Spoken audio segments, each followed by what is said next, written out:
Hello students, अपना chemistry में atomic structure का लेसन चल रहा है। एटॉमिक स्ट्रक्चर में आज आप लेक्चर नंबर 4 स्टार्ट करेंगे। लेक्चर नंबर 3 तक आपने रदरफोर्ड का एटॉमिक मॉडल कंप्लीट पढ़ लिया है, उनके ड्रॉबैक्स पढ़ लिए हैं। जब रदरफोर्ड का एटॉमिक मॉडल कंप्लीट हो गया और उनकी लिमिटेशंस रही हैं, तो फिर स्वाभाविक है कि अपने को आगे और दूसरा नया मॉडल पढ़ना है। तो देखिए, रदरफोर्ड के मॉडल के बाद जो एक सिस्टेमेटिक प्लान जो चलता है उसमें नील्स बोर का एटॉमिक मॉडल आता है। इसलिए मैंने एक बार हेडिंग बना दी है, नेक्स्ट मतलब ABC पॉइंट जब अपन यहां पर स्टार्ट करेंगे तो वो ये वाला टॉपिक बनता है, Bohr's atomic model. Bohr's atomic model पढ़ने से पहले एक बार नील्स बोर की कुछ महत्वपूर्ण बातें हैं वो सुनिए एक लाइन में। बोर साइंटिस्ट काफी इंटेलिजेंट हैं और जिस प्रकार के ड्रॉबैक्स उन्होंने पीछे के मॉडल में देखे उनको ध्यान में रखते हुए कोई जल्दबाजी नहीं करेंगे एटॉमिक मॉडल को समझाने में, बताने में। इसलिए पहले एक बार बोर उन सारी बातों को देखना चाहते हैं कि एटम का ये मॉडल अभी सक्सेस क्यों नहीं हुआ है, क्योंकि बोर ने थॉमसन के साथ में भी काम किया है, बोर ने रदरफोर्ड के साथ में भी काम किया है, इसलिए उनको पता है सारी बातों का। तो अच्छा ये रहेगा कि बोर का मॉडल पढ़ने से पहले अपने को एक बार इनके पीछे की जो डेवलपमेंट स्टेप्स हैं उनकी तैयारी करनी चाहिए। तो बोर का मॉडल बाद में स्टार्ट होगा, इससे पहले जो हेडिंग्स बनती हैं उनमें आज का अपना टॉपिक शुरू हो रहा है इलेक्ट्रोमैग्नेटिक रेडिएशंस। अब आप ये समझ रहे होंगे कि बोर का मॉडल पढ़ना है, ये हेडिंग क्यों बनाई है। ऐसे अपने को ये 3-4 स्टेप्स हैं, एक बार इनकी तैयारी करनी है। इनकी मदद से ही, इनकी हेल्प से ही बोर का एटॉमिक मॉडल क्लियर होगा, समझ में आएगा। तो स्टूडेंट्स, आज के लिए आपका टॉपिक इलेक्ट्रोमैग्नेटिक रेडिएशंस है, इसकी तैयारी करिए। आप सबसे पहले इसका मीनिंग निकाले। देखो, इसमें एक नाम तो आपको मिल रहा है इलेक्ट्रो, जिसको मैंने लिख दिया इलेक्ट्रिकल, और एक नाम इसमें आप पढ़ रहे हैं मैग्नेटिक, तो मैंने दूसरा नाम लिख दिया है, ये लीजिए मैग्नेटिक। तो दो टाइप के फील्ड की बात हो रही है यहां पर, एक तो इलेक्ट्रिकल फील्ड है और एक मैग्नेटिक फील्ड है। इन दोनों को कंबाइन एक साथ में लिखा जा रहा है electromagnetic radiations. Electrical radiations, magnetic radiations, इन दोनों नामों को एक साथ में क्यों लिखा है, कहां काम आएंगे, ये पढ़ना चाहते हैं। ये पढ़ने के लिए मैं किसी एक पार्टिकल की बात करूं पहले एक बार। जैसे मेरे पास में ये एक पार्टिकल है, कोई भी ये पार्टिकल है, क्योंकि मैं इस पार्टिकल की बात करूंगा तभी तो अपन इलेक्ट्रॉन पार्टी तक जाएंगे ना। ये जो पार्टिकल है ये आपके पास कोई एक चार्ज्ड पार्टिकल है, ये मतलब या तो इस पर पॉजिटिव चार्ज है या फिर इस पर नेगेटिव चार्ज है। ये देखो, मैंने ये पार्टिकल बना भी दिया है, ये वाला पार्टिकल है और इस पर चार्ज कैसा मान लिया अपन ने, या तो पॉजिटिव है या नेगेटिव है। इस पार्टिकल की बात करें, जैसे ही ये पार्टिकल एक्सेलरेट करेगा, यहां से ये पार्टिकल एक्सेलरेट करेगा, तो फिर इसमें जो चेंजेज होने वाले हैं उनको अपने को पढ़ना है, उनको अपने को देखना है। ऐसे नहीं समझ में आता तो चलिए अपन एक दूसरा एग्जांपल लेते हैं। आपने वो तो सुना ही होगा ना कि ठहरे हुए पानी में कंकर न मारे सांवरे मन में, हलचल सी मच जाएगी बाबरे। ये लीजिए, मेरे पास में ये एक कंकर है, आप देखना ये वाला, और आपने इसको अभी किस में डाला? अभी अभी देखो आपने गाना सुना ना, ये बोलिए वाटर में डाला, पानी में डाला। तो जैसे ही आपने वो कंकर डाला पानी में, तो देखना ये हलचल सी मच गई है। ये जो हलचल चल रही है, ये हलचल आप इस वाटर में ऐसे देख रहे हैं, जो कि पीछे वाली क्लासेस में आपने पढ़ा है। आपने ये तो पढ़ा ही होगा कि इस एक्सिस के साथ में ये ऊपर और नीचे ऐसे लाइन बनती है।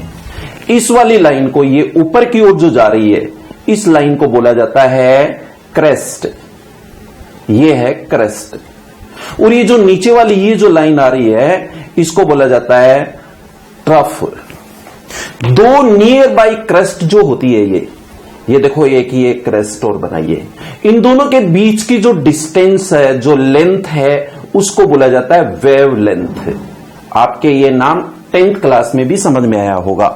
तो देखना, वो जो मैंने कंकर पानी में डाला और उस कंकर के डालने से ये जो वेव्स ऐसे जा रही हैं, उन वेव्स को मैंने एक बार एक सिंपल डायग्राम से समझाया है। चलिए अपन दूसरा एग्जांपल लेते हैं। आप सब यहां पर बैठे हैं, यहां जो स्टूडेंट्स बैठे हैं उन सबको मेरी आवाज आ रही है, आप तक भी आ रही होगी, पीछे वाले स्टूडेंट्स तक भी आ रही होगी। तो देखना, मैं जब मैं बोलता हूं और वो आवाज आप तक जा रही है, तो ये आवाज जा किसके माध्यम से रही है, कैसे चल रही है? ये ऐसे जा रही है, इस प्रकार से वेव्स में जा रही है। ये ऐसे समझ में आ जाएगा, इस प्रकार से जा रही है। किसके माध्यम से गई? बोलिए एयर में जा रही है, हवा में। मैं बोल रहा हूं तो आपको सुन रहा है, लेकिन दूर तक मेरी आवाज नहीं जा रही है। अगर मैं लाउड स्पीकर से बोलूं तो निश्चित बात है कि वो आवाज सबको सुनाई देगी, आगे दूर तक सुनाई देगी। तो चलिए, अपन यहां पर एयर में बात कर रहे हैं, ये हवा में बात कर रहे हैं, और ये मेरी आवाज जा रही है, देखो ऐसे। ये आपने फिर से सुना होगा ऐसे ही। तो ये जो आप डायग्राम देख रहे हैं, ये वाटर में भी देख रहे हैं, ये एयर में भी देख रहे हैं। यहां पर भी ये जो क्रस्ट और ट्रफ्स हैं, इनके बीच की जो डिस्टेंस है, उस डिस्टेंस को अपन किससे डिनोटेड किया करते हैं? लेमडा से। ये लेमडा है। अब मैं आपको ये कहना चाहता हूं कि कोई जरूरी नहीं है कि सभी प्रकार की वेव्स में वेवलेंथ सेम होता है। नो, डिफरेंस होता है। ये देखना, यही डायग्राम मैं दोबारा बनाता हूं, ये तो बहुत फास्ट जा रही है, और ये देखना ये स्लो जा रही है। ये डिस्टेंस और ये डिस्टेंस बराबर नहीं है, इक्वल नहीं है। हां, ये बात जरूर समझिए कि यहां से लेकर के यहां तक की लेंथ को अपन ने वेवलेंथ बोला है। तो इस वेवलेंथ में हम 1 सेकंड के लिए कुछ पढ़ना चाहते हैं। 1 सेकंड में कितनी क्रेस्ट बनती हैं? देखो ये 1 1 2 3 4 5 ऐसे कितने नंबर्स बनेंगे इनके, उनको बोलते हैं वेव नंबर। ओके, आपके सामने एक नया नाम आया है, वेव नंबर। वेव नंबर, और इससे पहले अपने पास क्या नाम है? बोलो, वेव लेंथ। वेव लेंथ को आप रिप्रेजेंट करते हैं लेमडा से, और वेव नंबर क्या है? इन 1 second the number of wavelengths यहां पर कितनी बनती है, क्रेस्ट संख्या कितनी है उनकी। और आप वेवलेंथ और वेव नंबर, ये जो है, इनमें एक रिलेशन आएगा, उसको अपन अभी आगे पढ़ने वाले हैं। ये तो बात थी थोड़ी सी बैकग्राउंड की, पीछे की। लेकिन आज का अपना क्या टॉपिक है? आज का टॉपिक है electromagnetic radiations. Electromagnetic radiation means electrical radiations, magnetic radiations. किसी चार्ज्ड पार्टिकल की जब आप बात करते हो, और वो पार्टिकल जब एक स्पेस से दूसरे स्पेस तक ऐसे मूव किया, एक्सरेस किया, तो मैं इसको बना देता हूं। चलिए, ऐसे डायग्राम बनाएंगे अपन, यहां से लेकर के यहां तक। जैसे मैंने अभी बोला था ना, ये सर बैठे हैं यहां पर और ये स्टूडेंट है, तो सर से लेकर के स्टूडेंट तक की जो ये आवाज गई, वैसे स्ट्रेट ऐसे नहीं थी, ये ऐसे जा रही थी, इस प्रकार से ये मूव हो रहा था। ये मूविंग आपको अभी जैसे इसके अंदर एक सिंगल लाइन ऐसे दिख रही होगी, लेकिन अब जो मैं लाइन बनाने वाला हूं वो डबल बनाऊंगा, 2-2 बनाऊंगा। 2-2 लाइन कौन सी? यदि चार्ज पार्टिकल है तो ये वाली जो लेंथ आ रही है, ये देखो, जैसे मैंने यहां से ये मूव किया पार्टिकल्स, ये सपोज या तो इलेक्ट्रिकल वेव्स बन रही है या मैग्नेटिक वेव्स बन रही हैं। लेकिन यदि वो चार्ज पार्टिकल है तो इसके साथ साथ में ये दूसरी वेव्स भी बन रही है। एक को आपने अगर इलेक्ट्रिकल बोला तो दूसरे को मैग्नेटिक बोलिए। मींस इलेक्ट्रिकल और मैग्नेटिक वेव्स दोनों एक साथ चल रही है, बट दोनों एक दूसरे के परपेंडिकुलर हैं। मैंने इनको समझाने का एक दूसरा तरीका ले रहा हूं। देखिए, मान लीजिए कि ये वाली लाइन ऐसे ऊपर की तरफ बनाई है, ये सब ये आ रही है, देखो। तो यहां पर ये जो लाइन है ये इसी को इंडिकेट कर रही है, ये सेम है, मतलब ये लाइन ऐसे जा रही है ऐसे। तो फिर ये इसके अंदर बनाऊं अब। तो आप जब ये स्ट्रेट लाइन ऐसे बना रहे हैं, इनको हमने सपोज एक नाम दे दिया इलेक्ट्रिकल वेव्स या रेडिएशंस हैं, इलेक्ट्रिकल। तो जो दूसरी वाली ये जो जा रही है इनको बोलिए मैग्नेटिक। ये देखिए मैंने इनको ये मैग्नेटिक, ये अलग डायरेक्शन इस टाइप से दिखाया अपन ने। तो ये समझ गए होंगे कि आप इसके अंदर भी ठीक इसी टाइप से बनाएंगे। फिर ये बन रही है कौन सी वाली? मैग्नेटिक। तो आप इलेक्ट्रिकल और मैग्नेटिक दोनों प्रकार की वेव्स को एक साथ में परपेंडिकुलर दिखा रहे हो, इसी को तो बोलते हैं इलेक्ट्रोमैग्नेटिक रेडिएशंस। ये इलेक्ट्रोमैग्नेटिक रेडिएशंस इस डायग्राम के अलावा आप ऐसे भी दिखा सकते हो, जैसे इस पॉइंट पर ये वाली जो लाइन है ऐसे, ये इसको आपने क्या दिखाया है? इलेक्ट्रिकल। ये मैं नोट करता हूं इसको, इलेक्ट्रिकल। और ये वाली जो लाइन ऐसे सीधी आपको ऐसे दिखाई दे रही है, देखो ये वाला, ये उस वेव का एक बार अपन ने क्या दिखा दिया? पथ है। एक लाइन ऐसे इधर और बनाई है, इनको अपन क्या बोल देते हैं? एक बार बोलो, मैग्नेटिक।